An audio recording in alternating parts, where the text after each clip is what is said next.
It's at the end of July. It's 28 degrees. It's quite hot.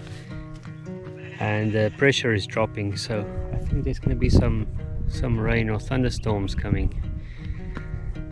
Anyway, let's go feed the animals. The pattern that we've been following here lately is to feed them in the morning and in the nights, or afternoon this time. Kind of helps with cold nights, gets their metabolism and energy up before the night temperatures drop. So also helps space out the nutrient-rich foods like the pellets we're doing there. And you can hear them in the background there. They are actually very aware of the fact that I'm standing near the buckets. So in the afternoon we just add a bit of pellets, feed the lemon ewe, feed pellets, and add some roughage from the big bale. So this is a quick video, just inviting you along if you want to join for the afternoon feed.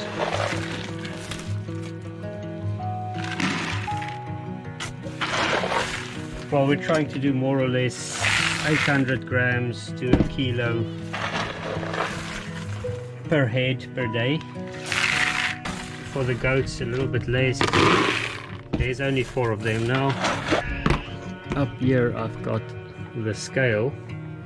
It's a baggage scale, but that's what we use to calibrate the feeding now and then. Make sure we're not underfeeding. Chickens generally don't need much. Give them the EPOL layer tablets just to fill in some nutrients and stuff, but they do free range, so they do get most of what's important to them out there in the field.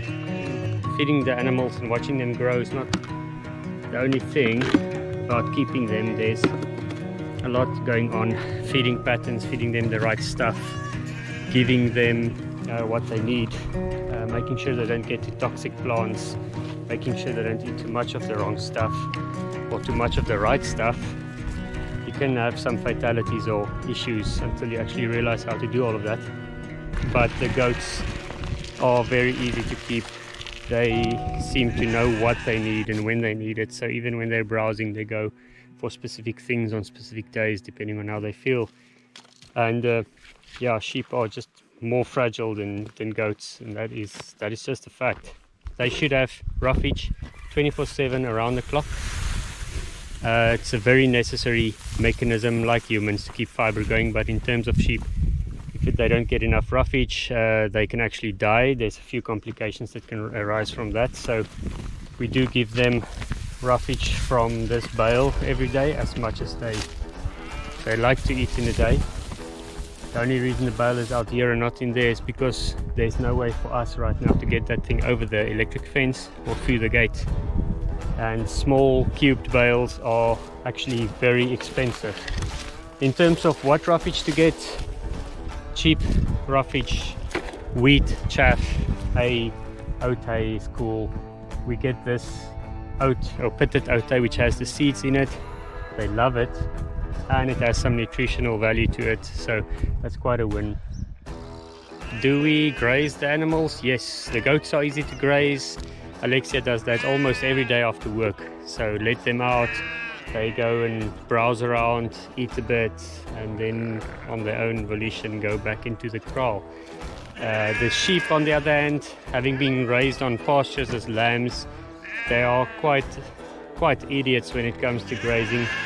You can open the gate, leave the gate open, and they'll just go back inside, so we kind of have to force them out to graze. They'll make a big orbit, eat a few things, pick a few things up that are nice, and then just go back into the kraal. So they're a bit of a nuisance to graze. The chickens, yes, they are fantastic at free ranging. They prefer it. They hang out here, they roam this whole place. They go as far as 200 or 300 meters.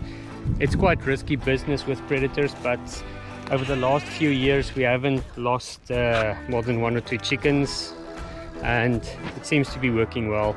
They find all the good stuff, they are beneficial. Picking off the parasites and stuff from the kraal areas, and bugs and seeds and fruiting plants, so they are all over the place, and that makes them healthy. That makes them be all the chicken they can be, and the eggs and the quality of eggs and the meat shows it.